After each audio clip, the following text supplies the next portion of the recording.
Hello बच्चों, last class में मैंने आपको एक क्वेश्चन दिया था जो EN पे बेस्ड है और ये क्वेश्चन क्या था, how would you react to the statement that EN of nitrogen on Pauling scale is 3 in all nitrogen compounds. तो हमें इस पर रिएक्ट करना है, इसका आंसर देना है कि ये स्टेटमेंट राइट है या रॉन्ग है विद एक्सप्लेनेशन। तो अगर हम EN की प्रॉपर्टीज को याद करें, EN जो है वो कांस्टेंट होती है, वेरिएबल होती है, वेरिएबल। EN कांस्टेंट नहीं है लाइक डेल्टा EGH या IP की तरह। EN की वैल्यू क्या होती है, वेरिएबल होती है। और उसका रीजन क्या होता है, EN किस पे डिपेंडेंट है, बॉन्डिंग स्टेट पे। तो डिफरेंट बॉन्डिंग स्टेट में एलिमेंट की EN भी क्या होगी, डिफरेंट होगी। दैट मीन्स ये स्टेटमेंट क्या हो गया यहाँ पर, रॉन्ग। तो अब हम इसका आंसर कैसे रिटर्न करने वाले हैं, this statement is wrong because EN is a variable property, ये कांस्टेंट नहीं है, वेरिएबल है, and it depends on bonding state. Clear? In different bonding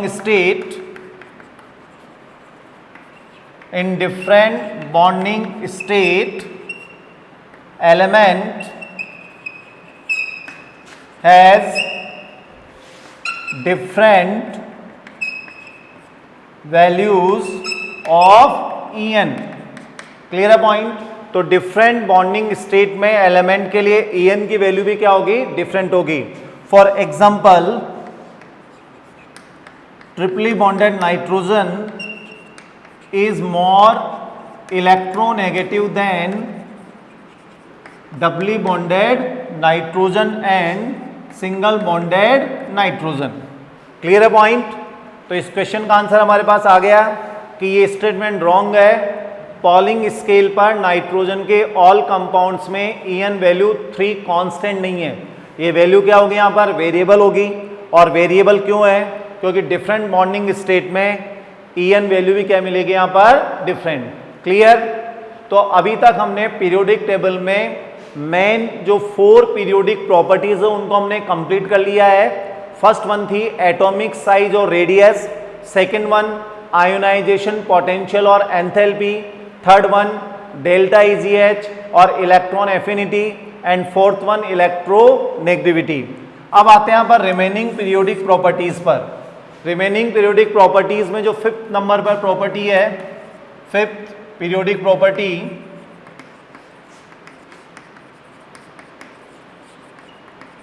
यह है एटॉमिक वॉल्यूम एंड डेंसिटी।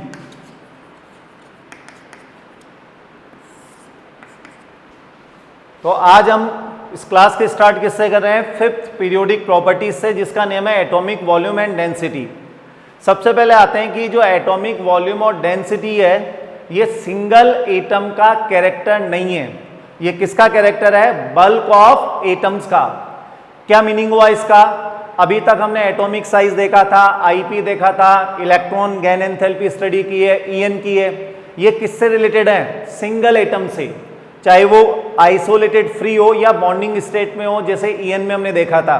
पर ये जो प्रॉपर्टी है वॉल्यूम और डेंसिटी, ये सिंगल एटम की प्रॉपर्टी नहीं है, ये प्रॉपर्टी रिलेटेड किससे, यहाँ पर बल्क ऑफ एटम से।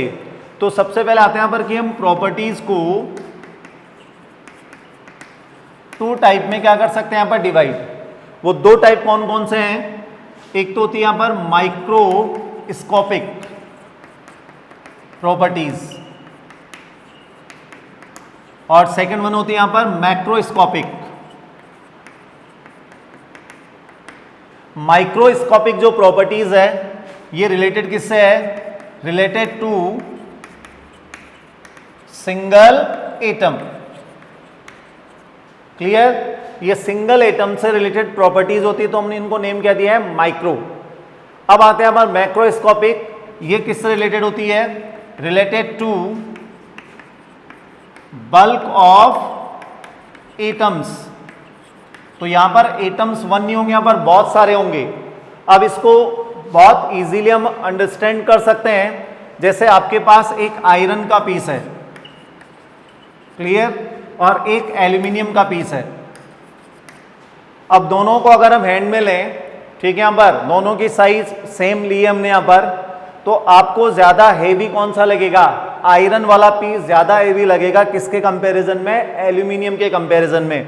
तो हम क्या बोल सकते हैं कि आयरन की जो डेंसिटी है वो किससे ग्रेटर है? एल्यूमिनियम से। अब जब हम ये प्रॉपर्टी डिस्क्राइब कर रहे हैं तो आप सिंगल एटम को कंपेयर कर रहे हैं या बल्क ऑफ एटम्स को?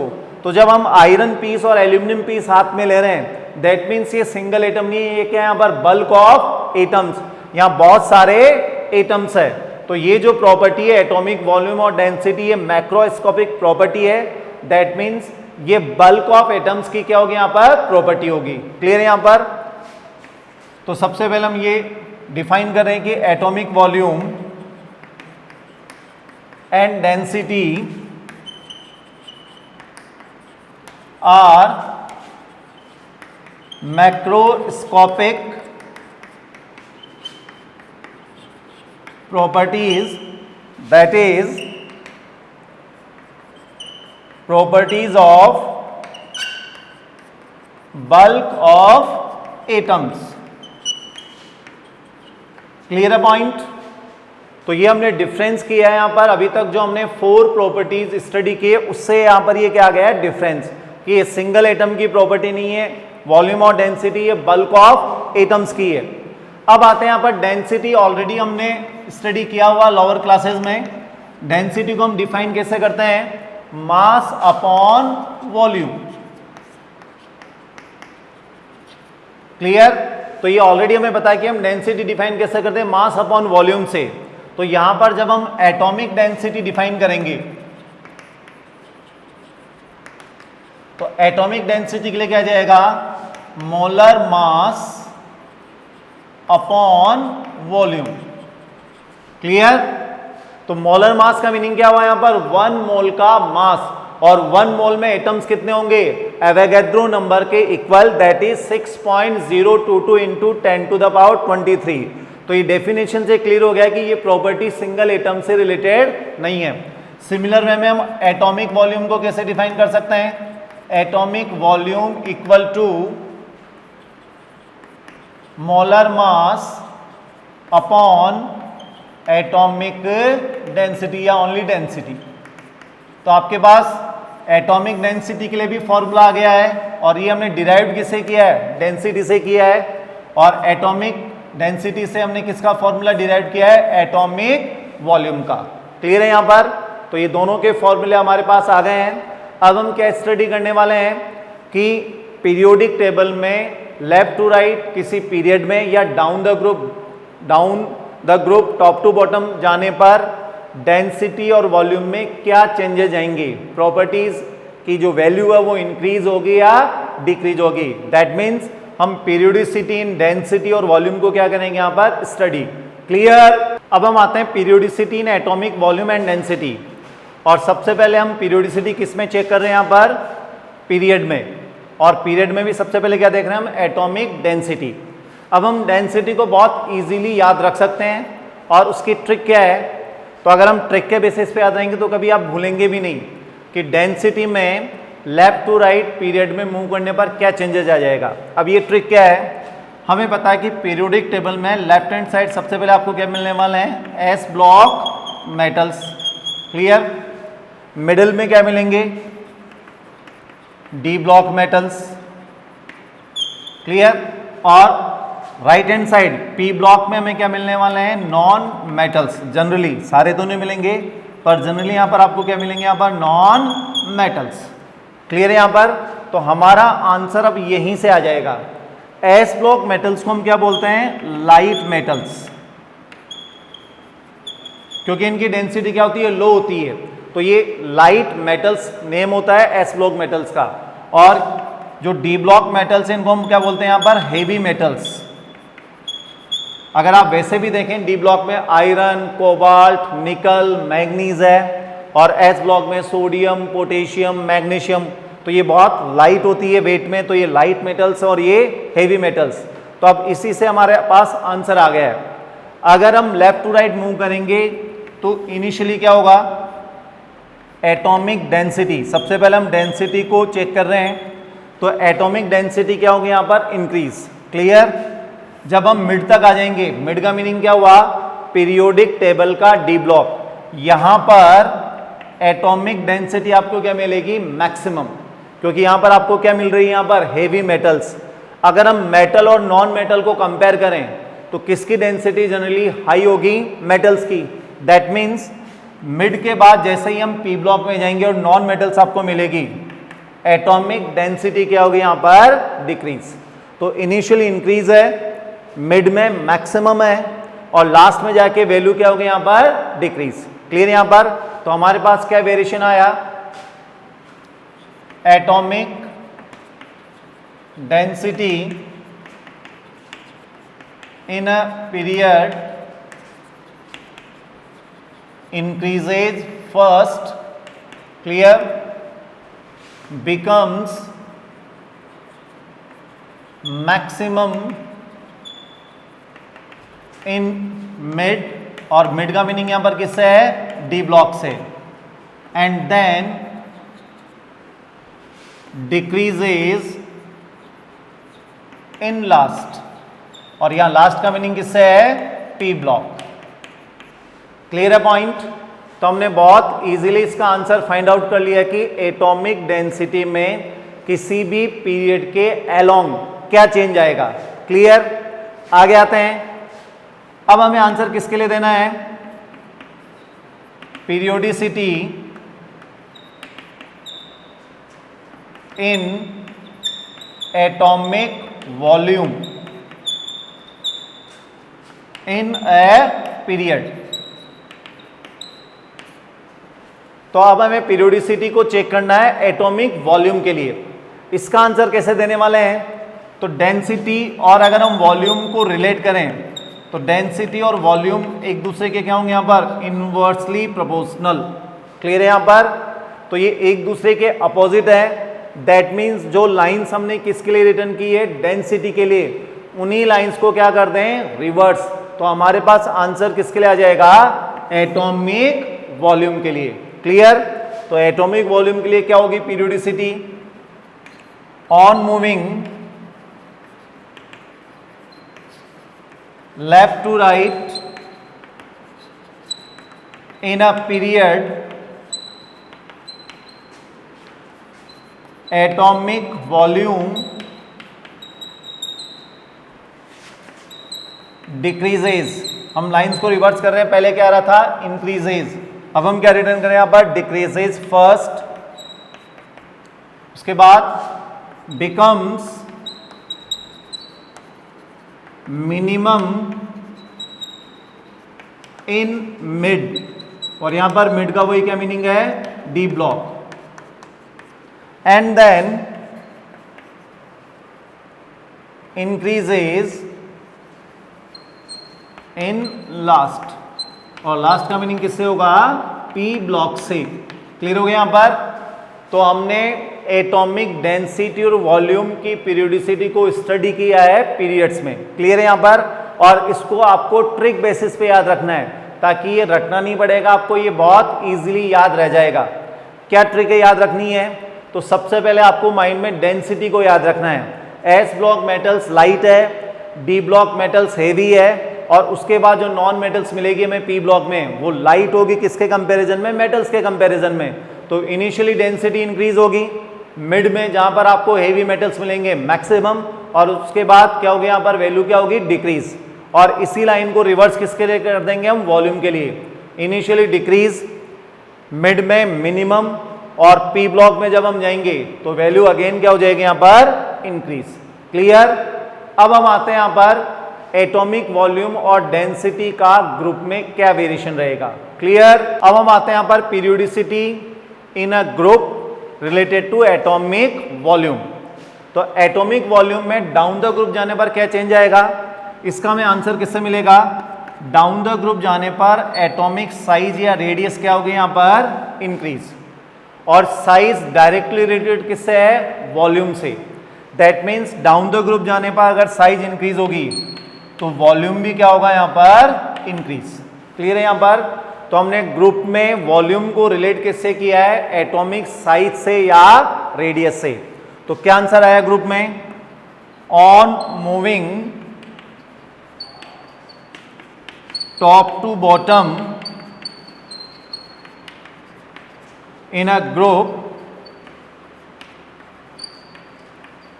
atomic volume increases due to increase in size। Clear? तो साइज इंक्रीज होगी तो वॉल्यूम भी क्या होगा? इंक्रीज होगा टॉप टू बॉटम किसी भी ग्रुप में मूव करने पर। अब आते हैं यहां पर next, density. Atomic density in a group. अब डेंसिटी का हम आंसर कैसे देंगे? सबसे पहले हम डेंसिटी का अगर फॉर्मूला देखें तो डेंसिटी इक्वल टू क्या होगा? Mass upon volume. क्लियर? अब हमें पता है कि डाउन द ग्रुप जाने पर मास भी क्या होगा? इंक्रीज। क्लियर? और वॉल्यूम भी क्या होगा? इंक्रीज। अभी हमने जस्ट स्टडी किया है यहां पर कि डाउन द ग्रुप जाने पर साइज इंक्रीज होगी तो वॉल्यूम भी क्या होगा? इंक्रीज होगा। अब अगर मास इंक्रीज होगा तो डेंसिटी भी क्या होगी? इंक्रीज। और अगर वॉल्यूम इंक्रीज होगा तो डेंसिटी क्या होगी? यहां पर डिक्रीज। तो ये एक दूसरे को क्या कर रहे हैं? यहां पर अपोज कर रहे हैं। तो डेंसिटी के लिए आंसर कैसे आएगा? तो वो आंसर इस बेसिस पे आएगा कि ज्यादा इंक्रीज किस में होगा? तो डाउन द ग्रुप जाने पर जो मास में होने वाला इंक्रीज है, ठीक है, यहां पर ये वॉल्यूम में होने वाले इंक्रीज के कंपैरिजन में ग्रेटर होता है। क्लियर है यहां पर? इसलिए ओवरऑल डेंसिटी में क्या इफेक्ट आएगा कि डाउन द ग्रुप जाने पर डेंसिटी भी क्या होगी? यहां पर इंक्रीज। क्लियर है यहां पर? मैं दोबारा रिपीट कर रहा हूं, डाउन द ग्रुप जाने पर मास क्या होता है? इंक्रीज। क्लियर है यहां पर? और वॉल्यूम भी क्या होता है? इंक्रीज। अगर मास इंक्रीज होगा तो डेंसिटी इंक्रीज होगी, पर अगर वॉल्यूम इंक्रीज होगा तो डेंसिटी क्या होगी? डिक्रीज। तो ये दोनों एक दूसरे को अपोज कर रहे हैं, पर ज्यादा इंक्रीज किस में होता है? मास में, इन कंपैरिजन टू वॉल्यूम। इसलिए ओवरऑल जो नेट इफेक्ट आएगा डेंसिटी में वो क्या आएगा? इंक्रीज। तो हमारे पास अब आंसर है on moving top to bottom in a group atomic density increases due to greater increase in mass in comparison to volume। Clear है पॉइंट? तो मास में होने वाला इंक्रीज वॉल्यूम में होने वाले इंक्रीज से ग्रेटर है, इसलिए ओवरऑल डेंसिटी क्या होगी? यहां पर इंक्रीज होगी। अब आते हैं इसमें एक्सेप्शन केसेस। वो एटॉमिक वॉल्यूम में तो नहीं है, पर एटॉमिक डेंसिटी में आपको एक्सेप्शन केसेस भी मिलते हैं। अब वो एक्सेप्शन कौन कौन से हैं? ग्रुप 1 में है सोडियम एंड पोटेशियम, और ग्रुप 2 में है मैग्नीशियम एंड कैल्शियम। अब अगर इन दोनों के लिए अगर हम आंसर दें which one has greater density, तो हमारे पास अब आंसर आ जाएगा एक्सेप्शन के बेसिस पे। डाउन द ग्रुप जाने पर क्या हो रहा है? डेंसिटी क्या होगी? इंक्रीज होगी। तो वैसे तो आंसर क्या आना चाहिए? पोटेशियम, पर क्योंकि ये एक्सेप्शन है दैट मीन्स आंसर क्या आएगा? सोडियम।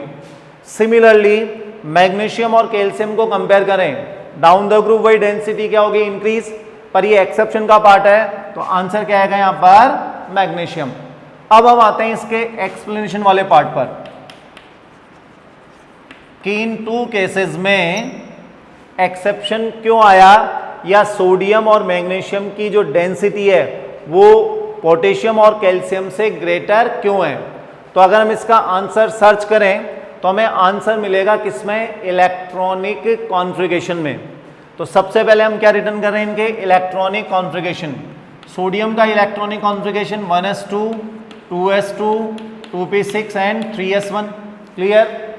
पोटेशियम के लिए अगर हम रिटर्न करें 1s2 2s2 2p6 3s2 3p6 and 4s1 और यहाँ पर 3D सबसेल भी है पर ये क्या होगा वैकेंट, इसलिए जनरली हम इसको रिटर्न नहीं करते।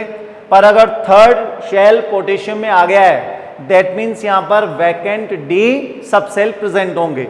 अब आते हैं मैग्नीशियम का electronic configuration 1s2 2s2 2p6 and 3s2 clear. और कैल्शियम के लिए अगर रिटर्न करें 1s2 2s2 2p6 3s2 3p6 3d0 and 4s2, तो यहाँ भी वही 3D सबसेल होगा पर ये वैकेंट होगा। क्लियर है यहाँ पर। अब अगर हम कंपेयर करें सोडियम और पोटेशियम को तो इसका जो पेनल्टीमेट शेल है या इनर शेल बोल सकते हैं इसको, इनर शेल क्या है यहाँ पर कंप्लीटली फिल्ड। क्लियर है यहाँ पर। और यहां अगर हम चेक करें थर्ड शेल को तो ये क्या यहां पर इनकम्प्लीटली फिल्ड है। ठीक है 3d0 आ रहा है दैट मीन्स 10 इलेक्ट्रॉन्स के लिए स्पेस तो है पर वो 10 इलेक्ट्रॉन यहां पर प्रेजेंट नहीं है, तो यहां पर हम क्या रिटर्न कर सकते हैं इनकम्प्लीट इनर शेल या पेनल्टीमेट शेल। ठीक है, यहां पर सेम रीजन यहां पर आ रहा है, ये कंप्लीटली फिल्ड है और ये वही इनकम्प्लीटली फिल्ड है।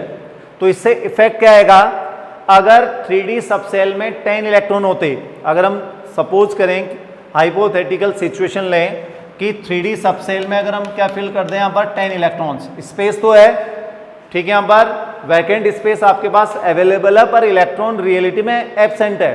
तो अगर हम हाइपोथेटिकल सिचुएशन को इमेजिनेशन करें कि यहाँ पर 10 इलेक्ट्रॉन्स प्रेजेंट होते तो 10 इलेक्ट्रॉन्स के साथ 10 प्रोटॉन्स भी आते और 10 प्रोटॉन आने का मतलब मास 10 से क्या हो जाता है इंक्रीज। क्लियर हो रहा है यहाँ पर। तो 10 इलेक्ट्रॉन्स एब्सेंट है दैट मीन्स 10 प्रोटॉन भी क्या होंगे यहाँ पर एब्सेंट होंगे, पर आपके पास वैकेंट स्पेस अवेलेबल है इलेक्ट्रॉन फिलिंग के लिए। तो अगर ये स्पेस अवेलेबल है तो ये क्या करेगा, वॉल्यूम को क्या कर देगा इंक्रीज। तो यहाँ 3d0 से वॉल्यूम तो इंक्रीज हो रहा है पर मास इंक्रीज नहीं हो रहा है। क्लियर यहाँ पर। और हमने देखा था कि डेंसिटी में इंक्रीज होगा या डिक्रीज होगा ये डिपेंड किस पे करता है, मास अपॉन वॉल्यूम पर। क्लियर यहाँ पर। अगर वॉल्यूम ज्यादा है कंपैरिजन टू मास तो उस केस में डेंसिटी इंक्रीज नहीं होगी, डेंसिटी क्या हो जाएगी यहाँ पर डिक्रीज हो जाएगी। क्लियर यहाँ पर।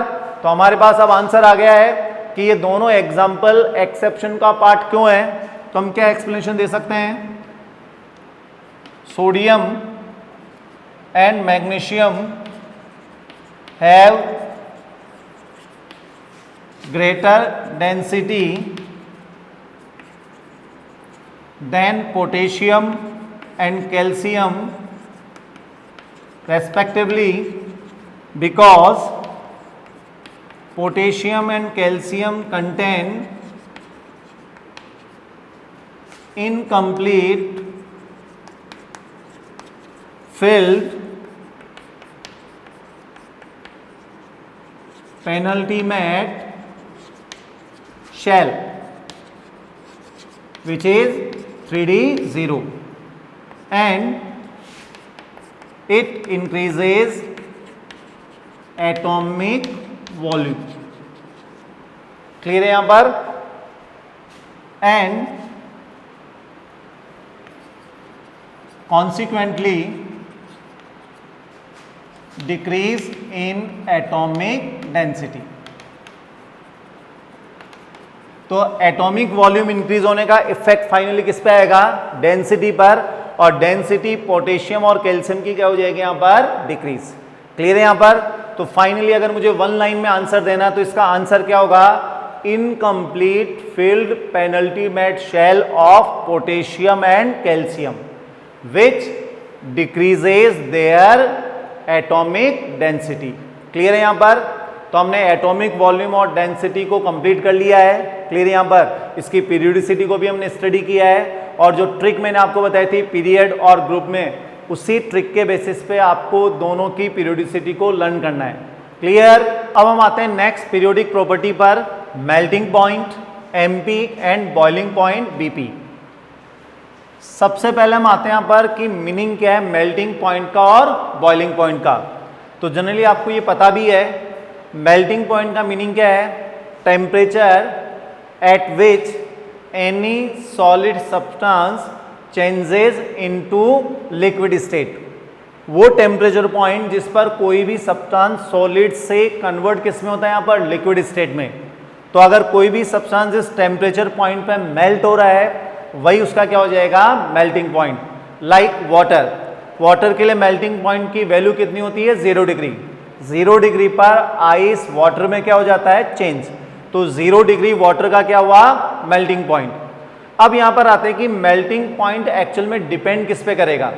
तो ये डिपेंड किस पे करता है, इसके लिए एक एग्जांपल देखो। जैसे आपके पास आइस है, आइस क्या है, वाटर का सॉलिड फॉर्म। क्लियर है यहां पर। अब इस आइस में बहुत सारे वाटर मॉलिक्यूल्स होंगे, तो मैं ये सर्कल से किसको शो कर रहा हूं, वाटर मॉलिक्यूल्स को। और सॉलिड स्टेट में ये एक दूसरे को टच करते हुए क्या होंगे, यहां पर एक स्पेसिफिक पैटर्न में क्या होंगे, अरेंज होंगे। क्लियर है यहां पर। अब इनमें अट्रैक्शन फोर्स क्या होगा, प्रेजेंट। तो जब आप आइस को मेल्ट करेंगे वाटर में, तो जैसे ही ये वाटर में आएगा, लिक्विड स्टेट में आएगा यहां पर, तो यहां पर इन वाटर मॉलिक्यूल्स में क्या आ जाएगा, यहां पर मोशन आ जाएगा। अभी तो ये स्टैटिक है। सॉलिड स्टेट में कोई भी सब्सटेंस हो, उसमें जो भी पार्टिकल्स होंगे वो पार्टिकल्स क्या होंगे, स्टैटिक होंगे, उनमें मोशन नहीं होगा, केवल वाइब्रेशंस होते हैं। तो जैसे ही हमने इसको लिक्विड में कन्वर्ट किया, ये वाटर में आया, वाटर में क्या होगा, यहाँ पर डिस्टेंस क्या हो जाएगी, यहाँ पर इंक्रीज। और जैसे ही इसको हम वेपर्स में चेंज कर देंगे यहाँ पर, दैट मीन्स आपने पार्टिकल्स की डिस्टेंस को और ज्यादा क्या कर दिया है, इंक्रीज। तो किसी भी सॉलिड को जब हम लिक्विड या गैस फॉर्म में कन्वर्ट कर रहे हैं, दैट मीन्स आप क्या कर रहे हैं, पार्टिकल्स के बीच में जो अट्रैक्शन फोर्स है, ठीक है, उसको ब्रेक करके उनकी डिस्टेंस को क्या कर रहे हैं, यहाँ पर इंक्रीज। ये पॉइंट क्लियर हो गया सबके। तो अब यहां पर आते हैं कि जैसे ही हमें यहां पर सॉलिड को लिक्विड में कन्वर्ट करना है, तो हमारे माइंड में एक पॉइंट क्लियर हो गया कि आपको क्या करना है, पार्टिकल्स की डिस्टेंस को क्या करना है, इंक्रीज। अब ये इंक्रीज कैसे करेंगे, उनके अट्रैक्शन फोर्स को ब्रेक करके। और इस अट्रैक्शन फोर्स को ब्रेक करने के लिए एनर्जी की रिक्वायरमेंट होती है, और वो एनर्जी हीट के फॉर्म में आती है, और उसी हीट को फिर हम टेम्परेचर के फॉर्म में क्या करते हैं, यहाँ पर मेजर। क्लियर हो गया पॉइंट। अब यहां पर अगर हम थोड़ा सा ऑब्जर्वेशन करें, पार्टिकल्स में अट्रैक्शन फोर्स जितना ज्यादा होगा, दैट मीन्स जितना ज्यादा स्ट्रांगली एक दूसरे से बाउंड होंगे, इनको सेपरेट करने में आपको उतनी ज्यादा एनर्जी या हीट क्या करनी पड़ेगी, कंज्यूम। दैट मीन्स उतना ही ज्यादा क्या होगा, मेल्टिंग पॉइंट। क्लियर हो गया यहां पर। तो बेसिकली मेल्टिंग पॉइंट किस पे डिपेंड करेगा, तो इसको अगर हम जनरल वे में डिफाइन करें, melting point of a substance depends upon attraction force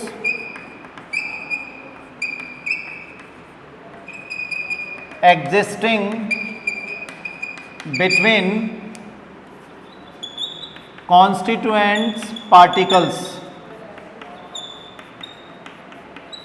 constituents का मतलब जिन पार्टिकल से उस सब्सटेंस का फॉर्मेशन हुआ है। ये एटम भी हो सकते हैं, आयनिक कंपाउंड के केस में आयंस भी हो सकते हैं। क्लियर है यहाँ पर। किसी सब्सटेंस के केस में ये मॉलिक्यूल भी हो सकते हैं। तो पार्टिकल कोई किसी भी टाइप के हो सकते हैं, एटम, आयंस या मॉलिक्यूल्स। तो melting point of a substance depends upon attraction force existing between constituents particle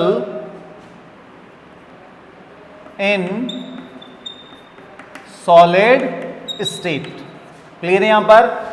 तो जितना ज्यादा अट्रैक्शन फोर्स होगा पार्टिकल्स में सॉलिड स्टेट में, मेल्टिंग पॉइंट उतना ही क्या होगा, ज्यादा होगा। क्योंकि आपको उन पार्टिकल्स को सेपरेट करने में या उनके बीच में जो अट्रैक्शन फोर्स है उसको ब्रेक करने में उतनी ज्यादा एनर्जी हीट के फॉर्म में क्या करनी पड़ेगी, सप्लाई। क्लियर है यहां पर। तो अगर हम इसको मैथमेटिकली डिफाइन कर सकते हैं कि melting point is directly proportional to attraction force existing between constituents particles of a substance in solid state. I think clear है सबके ये पॉइंट। तो हमें ये मीनिंग क्लियर हो गया कि मेल्टिंग पॉइंट का मीनिंग क्या होता है। मेल्टिंग पॉइंट मीन्स एनर्जी जो हम हीट के फॉर्म में सप्लाई कर रहे हैं, जो सब्सटेंस को सॉलिड से मेल्ट करके लिक्विड में क्या कर दे, कन्वर्ट। क्लियर है यहां पर। अब आते हैं, अगर हमने मेल्टिंग पॉइंट अंडरस्टैंड कर लिया तो बॉइलिंग पॉइंट में अब प्रॉब्लम नहीं आएगी, क्योंकि बॉइलिंग पॉइंट में क्या चेंज आने वाला है, केवल आप लिक्विड स्टेट से कहां जा रहे हैं, वेपर्स और गैसियस स्टेट में। क्लियर यहां पर। पार्टिकल्स में वही अट्रैक्शन फोर्स जो यहां प्रेजेंट होगा लिक्विड में ग्रेटर होगा, क्योंकि गैस में डिस्टेंस आपने क्या कर दी यहां पर, इंक्रीज। तो यहां भी हम वही एनर्जी हीट के फॉर्म में क्या कर रहे हैं, सप्लाई कर रहे हैं। क्लियर यहां पर। जितना ज्यादा लिक्विड स्टेट में पार्टिकल्स में अट्रैक्शन फोर्स होगा, आपको इन पार्टिकल्स को सेपरेट करने में उतनी ज्यादा एनर्जी क्या करनी है, कंज्यूम। जितनी ज्यादा एनर्जी कंज्यूम करने का मीनिंग ज्यादा हीट सप्लाई करेंगे, तो बॉइलिंग पॉइंट भी क्या मिलेगा, आपको ज्यादा मिलेगा। क्लियर है यहां पर। तो अब हम बॉइलिंग पॉइंट के लिए डायरेक्ट रिलेट कर सकते हैं। Boiling point is directly proportional to attraction force existing between constituent particles of a substance in liquid state। Clear है यहां पर। तो लिक्विड स्टेट में जो भी पार्टिकल्स है उनमें जितना ज्यादा अट्रैक्शन फोर्स है, क्लियर यहां पर, उनको सेपरेट करने में उतनी ज्यादा एनर्जी कंज्यूम करेंगे। दैट मींस बॉइलिंग पॉइंट उतना ही क्या होगा, ज्यादा होगा। क्लियर है यहां पर। तो अभी तक मैंने आपको क्या समझाया है कि मेल्टिंग पॉइंट और बॉइलिंग पॉइंट का मीनिंग किससे है। अब हम आते हैं यहां पर periodicity in BP and MP. Clear. अब हम आते हैं periodicity in melting point and boiling point. सबसे पहले हम कहां चेक करें, वेरिएशन इन ए ग्रुप। तो किसी भी ग्रुप में टॉप टू बॉटम मूव करने पर एमपी या बीपी में क्या चेंज आएगा, इसको हम स्टडी कर रहे हैं। पर उससे पहले एक पॉइंट में क्लियर कर दूं, एमपी और बीपी में पीरियोडिसिटी बहुत ज़्यादा रेगुलर नहीं है। उसका रीज़न क्या है, मेल्टिंग पॉइंट और बॉइलिंग पॉइंट बहुत सारे फैक्टर्स पे क्या करते हैं, डिपेंड। तो जैसे अभी तक हमने IP, size, EN, delta EGH के लिए देखा था, वैसा रेगुलर वेरिएशन आपको एमपी और बीपी के लिए नहीं मिलने वाला है। तो यहां पर हम जनरल वे में बात करने वाले हैं, इसमें एक्सेप्शन केसेज इंक्लूड हो सकते हैं। अब आते हैं, सबसे पहले ग्रुप में भी जब हम स्टडी कर रहे हैं तो इसको हम डायग्राम के फॉर्म में स्टडी कर लें तो ज़्यादा बेटर रहेगा, क्योंकि ये ज़्यादा अच्छे से आपको क्लियर हो जाएगा कि वेरिएशन कैसे हो रहा है। क्योंकि इस वेरिएशन को हम ब्लॉक वाइज स्टडी करने वाले हैं। ये ब्लॉक कौन सा है, एस ब्लॉक। मिड में कौन सा ब्लॉक आ गया, डी ब्लॉक। और ये है p block. Clear. P block में भी 13 एंड 14, उसके बाद 15, 16, 17 और 18। तो सबसे पहले आते हैं एस ब्लॉक में। एस ब्लॉक में जब हम डाउन द ग्रुप जाएंगे तो ये एरो किसको शो कर रहा है, on moving top to bottom in s block. MP and BP क्या होंगे यहां पर, डिक्रीज। क्लियर है यहां पर। अभी हम रीजन पे नहीं जाएंगे, जब आप एस ब्लॉक या पर्टिकुलर ब्लॉक स्टडी करेंगे वहां पर ये डिटेल में आ जाएगा कि इनके रीजन क्या है। अभी हम केवल वेरिएशन को रिटर्न कर रहे हैं। तो जब हम एस ब्लॉक में top to bottom down the group move करेंगे तो एमपी और बीपी क्या होगा, यहां पर डिक्रीज होगा। क्लियर यहां पर। और इसका जो रीजन होता है वो होता है साइज। आगे आते हैं डी ब्लॉक। डी ब्लॉक में जब आपको आंसर देना है तो इसी को क्या कर दो, रिवर्स। रिवर्स करने का मीनिंग क्या हुआ, यहां पर जब हम टॉप टू बॉटम ग्रुप में मूव करेंगे तो एमपी और बीपी क्या होंगे यहां पर, इंक्रीज। क्लियर यहां पर। एस ब्लॉक के आंसर को ही क्या करना है, रिवर्स करना है। फिर आगे आते हैं, पी ब्लॉक को हमने टू पार्ट में क्या कर दिया है, डिवाइड। अब आते हैं ग्रुप नंबर 13 और 14 में। जब हम ग्रुप नंबर 13 और 14 में डाउन द ग्रुप जाएंगे तो एमपी एंड बीपी क्या होंगे यहां पर, डिक्रीज। क्लियर है यहां पर। और रिमेनिंग 4 फैमिलीज के लिए आंसर फिर क्या कर देंगे, रिवर्स। तो रिमेनिंग 4 फैमिलीज में जब हम डाउन द ग्रुप जाएंगे तो मेल्टिंग पॉइंट और बॉइलिंग पॉइंट क्या होगा, इंक्रीज। क्लियर है यहां पर। अब इसको लर्न कैसे करना है, तो अगर आप ध्यान से देखें पहले डिक्रीज है, उसके बाद इंक्रीज, फिर 2 फैमिलीज के लिए डिक्रीज और लास्ट 4 फैमिलीज के लिए इंक्रीज। तो आपको इसी ट्रिक से इसको याद रखना है, डिक्रीज, इंक्रीज, फिर डिक्रीज 13 और 14 के लिए और लास्ट 4 फैमिलीज के लिए इंक्रीज। तो ये वेरिएशन किस में हो गया है, ग्रुप में, मेल्टिंग पॉइंट और बॉइलिंग पॉइंट के लिए। पर फिर मैं आपको याद दिला दूं कि इसमें बहुत सारे एक्सेप्शन केसेस मिलेंगे जब हम पर्टिकुलर ग्रुप को स्टडी करेंगे। क्लियर यहाँ पर? उसका रीजन यही है, एमपी और बीपी बहुत सारे फैक्टर्स पे डिपेंडेंट है, केवल किसी एक फैक्टर से हम आंसर नहीं दे सकते, तो बहुत ज्यादा आपको रेगुलर वेरिएशन नहीं मिलेगा। क्लियर? अब हम आते हैं पीरियोडिसिटी इन ए पीरियड। तो पीरियड में क्या वेरिएशन आएगा? In general melting point and boiling point of elements in any period at first increase. तो सबसे पहले तो क्या होगा, वैल्यू में इंक्रीज होगी and become maximum somewhere in centre. Middle में वैल्यू क्या मिलेगी आपको, maximum, and thereafter begins to decrease. Clear है यहाँ पर? तो इनिशियली एमपी और बीपी की वैल्यू पीरियड में क्या होगी, यहाँ पर इंक्रीज होगी, सेंटर या मिड में वैल्यू आपको क्या मिलेगी, मैक्सिमम, और उसके बाद वैल्यू क्या हो जाएगी यहाँ पर, डिक्रीज। क्लियर है यहाँ पर? तो ये पीरियोडिसिटी किस में हुई, यहाँ पर किसी भी पीरियड में मेल्टिंग पॉइंट और बॉइलिंग पॉइंट से रिलेटेड। अब यहाँ पर एक नोट और हमें रिटर्न करना है, अमंगस्ट मेटल, टंगस्टन के लिए एमपी की वैल्यू या मेल्टिंग पॉइंट की वैल्यू क्या होती है, मैक्सिमम। और अगर हम नॉन मेटल्स में देखें तो मैक्सिमम मेल्टिंग पॉइंट किसके लिए आएगा, कार्बन के लिए। कार्बन के भी कौन से फॉर्म के लिए, डायमंड के लिए। 4000 केल्विन के अराउंड होता है मेल्टिंग पॉइंट डायमंड का। तो नॉन मेटल्स में हाईएस्ट मेल्टिंग पॉइंट किसका है, कार्बन का है, और मेटल्स में हाईएस्ट मेल्टिंग पॉइंट किसका है, टंगस्टन का है। क्लियर है यहाँ पर? तो वेरिएशन कंप्लीट हो गया हमारा किसमें, मेल्टिंग पॉइंट और बॉइलिंग पॉइंट में। क्लियर? Thank you.